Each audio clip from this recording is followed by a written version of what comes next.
You are listening to A Royal Tragedy, a production of Baseball Will Break Your Heart. Researched, written, and narrated by me, Paul J. Atwood. Produced and scored by Joe Newman.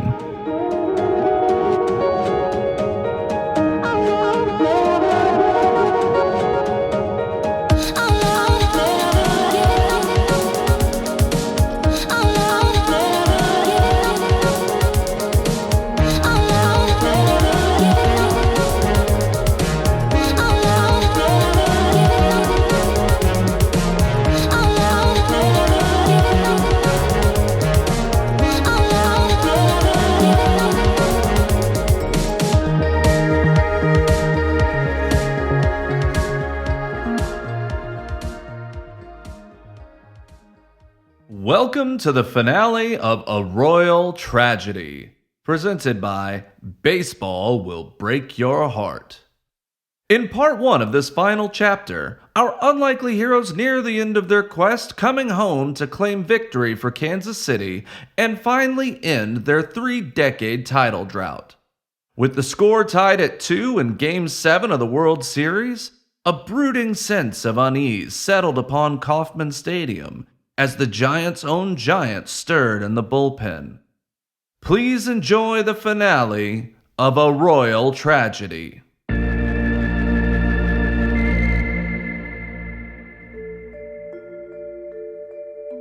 The third inning ended tied at 2. In the fourth inning, after a couple of singles by Pablo Sandoval and avid Pog collector Hunter Pence, Yost, who had likely offended the Dark Lord by not giving him proper credit for his postseason success, made the unguided decision to pull Guthrie and replace him with Kelvin Herrera.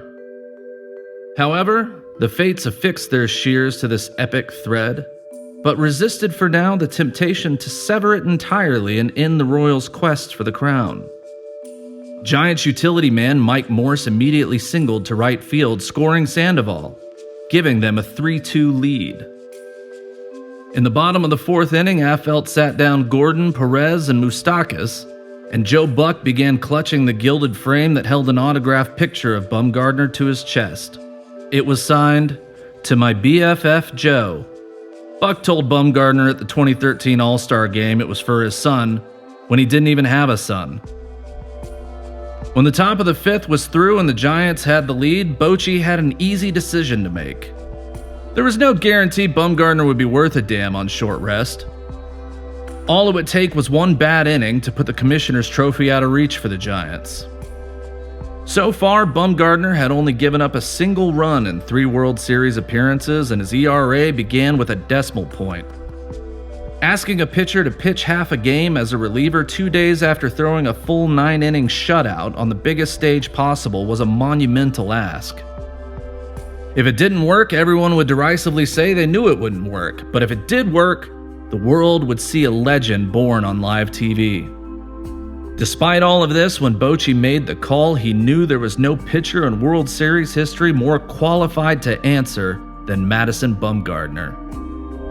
After all their anticipation and speculation, Buck and the rest of the Mad Bum boosters finally got to see their big sexy boy emerge from the bullpen in the middle of the fifth. Literally no one has ever been more excited at a baseball stadium since 55,000 hormonally supercharged teenage girls pulled their hair out and fainted as the Beatles took the stage at Shea Stadium in 1965. Buck and fellow broadcaster Harold Reynolds spoke about Bumgarner's accomplishments and heroism with such saccharine and sleazy cadence, it's as if he was reading from his yet-to-be-published erotic memoir, Buck the Pain Away.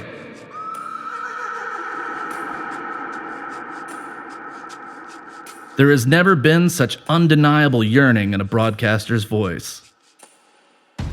From the fifth inning on, it was the Mad Bum Show.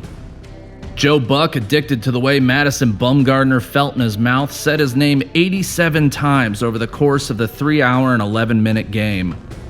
He mentioned the Royals 8 times. As far as Buck was concerned, the Royals were wallflowers as he was longingly eyeing the prom king, just wishing he would ask him for a dance. He could hardly stand to go more than 2 minutes without having Bumgarner in his mouth. It was obscene. but so was Bumgarner's pitching. After giving up a single to Omar Infante, Joe Buck's dreamboat retired the next 14 Royals batters. Joe Buck will likely never be welcome in Kansas City again, but it needs to be said that he is a journalist and he did his job. He followed the story. Was it the most terribly lopsided coverage of a one-run Game 7 ever? It absolutely was, but Bumgarner was pitching his way into the history books. With every mention of his name, Royals fans felt like their grand fairy tale was ending. And unfortunately, it was. Pitch by pitch, Bumgarner whittled away at the dreams of an entire city. It was the slow and agonizing death of an impossible dream that millions came to share and believe in the most incredible October run anyone could remember. But there was just a little hope left in the fountains at Kauffman that night. The Royals had overcome greater odds in the wild-card game. They had won on the road in extra innings in the Division Series and Championship Series. Both teams boasted superior records and both teams had been swept out of the way. The Royals had shown they would not be counted out as they had been in the broadcast booth. And if the Giants were going to beat them, they were going to have to fight them down to the final swing.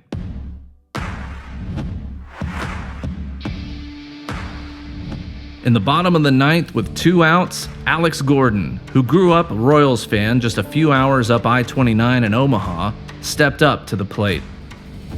The setup for millions of cliché motivational speeches were inspired by moments like this. "It's the bottom of the ninth with 2 outs, and you're up at the plate," is an essential part of the American vernacular, becoming a metaphor for the moment when shit gets real. Please excuse the interruption. If you want to hear this entire 90-minute program without any interruptions, head over to Baseball Will Break Your Heart's Patreon and get it for free when you subscribe for just $5 a month. There you will have access to exclusive content and conversations about baseball history. And you can listen to miniature versions of features like this that explore baseball history and heartbreaks every month. Now, back to the show. Earlier in the inning, Hosmer had struck out and then Butler popped out, and Joe Buck began thinking about which carnival cruise he and Bumgarner were going to take together that offseason.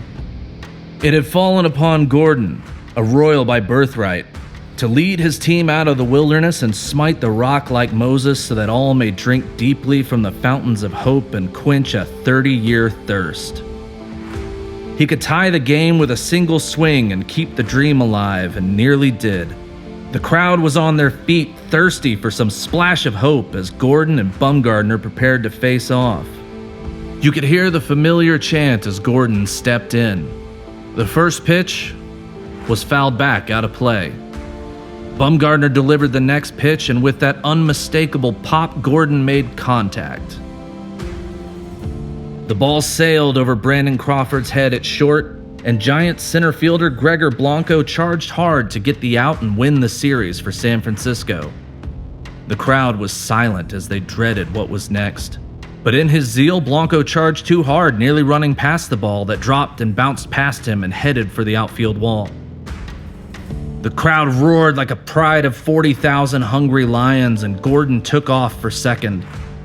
The ball bounced all the way to the wall, and when Giants left fielder Juan Perez went to field it, he fumbled it, and the ball continued to roll away. Gordon dug in for third, and all eyes watching widened at the prospect of a ridiculous Little League home run to tie the game. But in a play call that is debated to this day in bars and break rooms and on the bleachers of Little League games, third base coach Mike Jershell held Gordon at third. There will forever be an unanswered what if in the minds of Royals fans. Fans have lost countless hours of sleep agonizing over the decision to hold Gordon. The throw could have been bad, or Gordon could have Supermaned his way over Giants all-star catcher Buster Posey and tagged home. Or Giants shortstop Brandon Crawford could have been attacked by a shark as he made the throw to home. Anything could have happened. Even if Gordon had been thrown out at home, at least we would know and the Royals went out in a spectacular blaze of glory. But if he had been gunned down, Jershell would have been run out of town for not holding him. Years later, He spoke candidly about his decision to not send Gordon.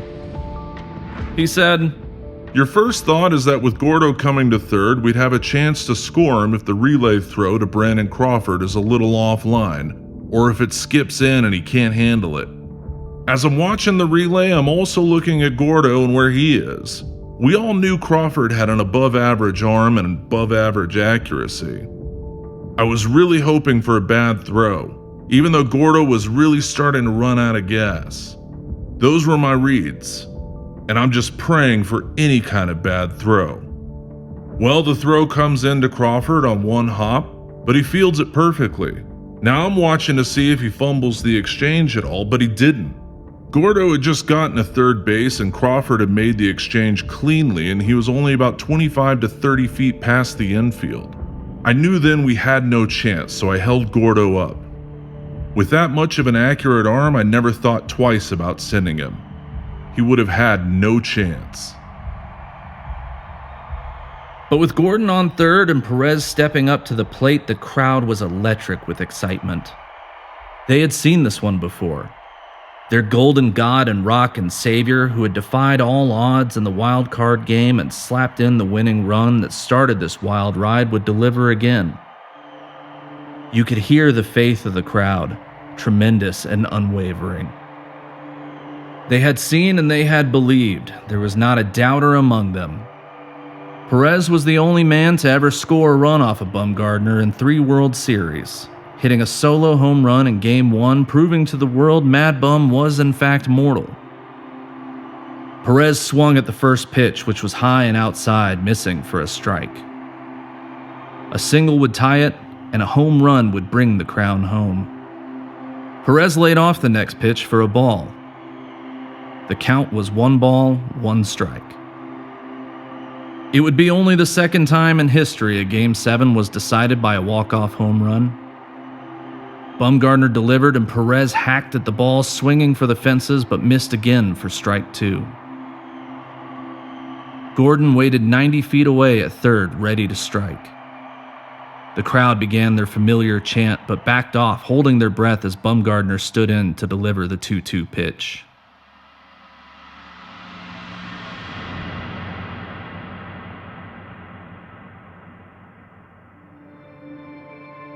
A month earlier, Perez was standing in the same place with everything on the line, and gave the city everything they could have dreamed of. And then the Royals kept on giving. Each pitch of the at-bat was agony, and fans had to remind themselves how proud they were that their long-lost team had stayed in the fight to what may be the bitter end. No one would ever forget them or the joy they brought to a forgotten, misunderstood, and oft-maligned city.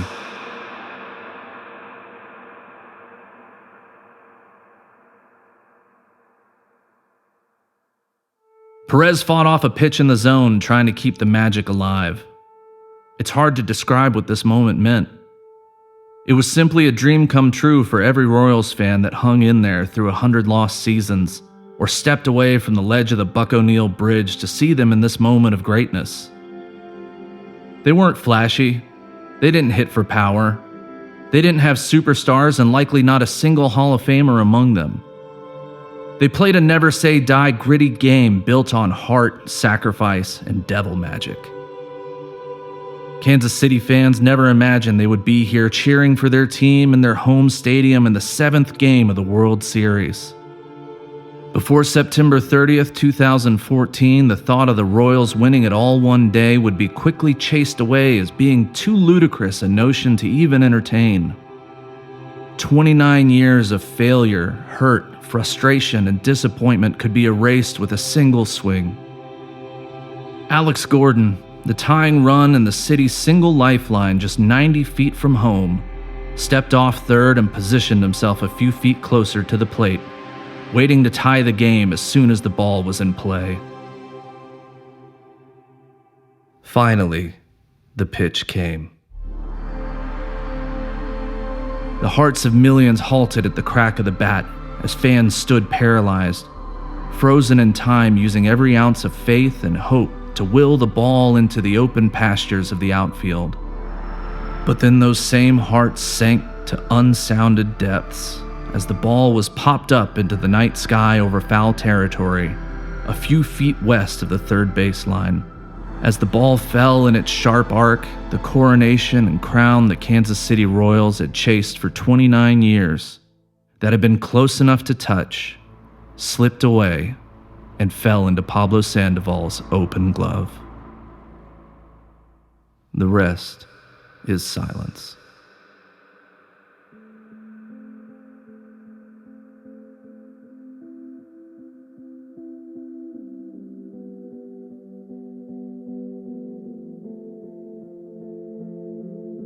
Madison Bumgarner had won the World Series, and the San Francisco Giants and Joe Buck were there to congratulate and thank him as they celebrated in front of a stadium stunned into silence.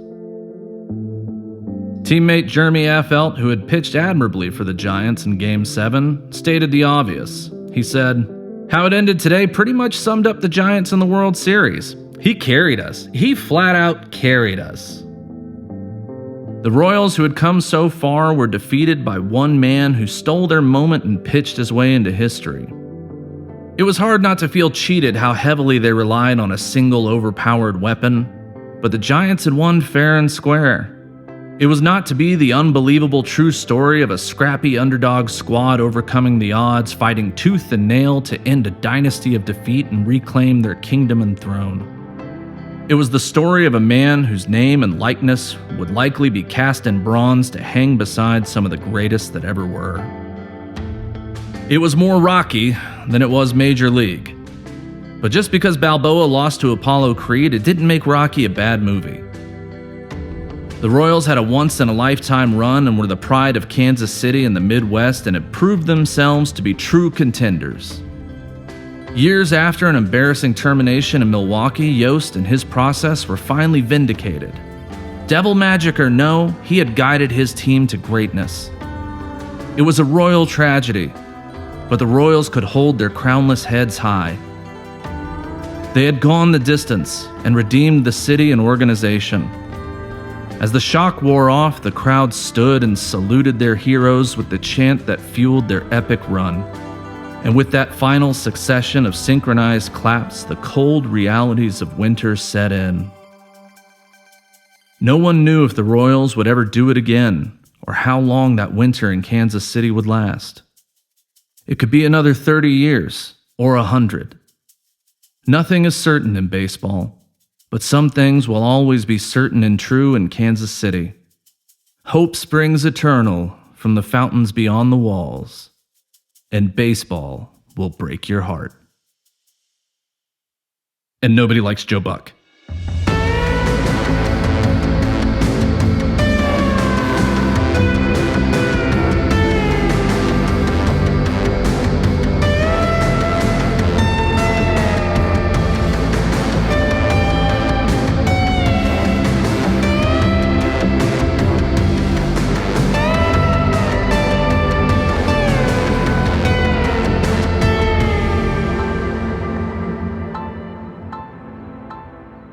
And there we have it. We've reached the end of our quest. Thank you so much for listening. We have more epic tales of tragedy like this one currently in the works. Please head over to our Patreon and subscribe to get early access to next season's feature, Enemies of All Mankind. A high-flying tale of high times and high crimes in the city of Pittsburgh, and how a parrot brought down the dreaded pirates.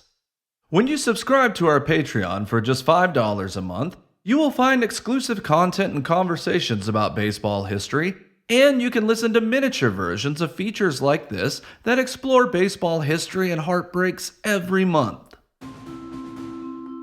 A Royal Tragedy has been a production of Baseball Will Break Your Heart. Researched, written, and narrated by me, Paul J. Atwood, and scored and produced by the talented Joe Newman. Baseball Will Break Your Heart is a two-man operation, and we need your help growing the show. So please rate and review. Tap 5 stars and say whatever you want. If you hate it, that's fine. Hit 5 stars and tell us all about it. If you hate me and you want to point out everything I got wrong, that's great. Give us a 5-star rating and just unload in the review. Not only does that help grow the show, It makes the review section fun to read, and we're here to have fun, even if it is at my own expense. Most importantly, tell your friends and family about us. Your exes and secret crushes, even strangers on the street or the person stuck next to you in traffic. Just look them square in the face and tell them, baseball will break your heart. They'll know what you're talking about. Thanks for listening, and tune in next week for the continuation of A Royal Tragedy, presented by Baseball Will Break Your Heart.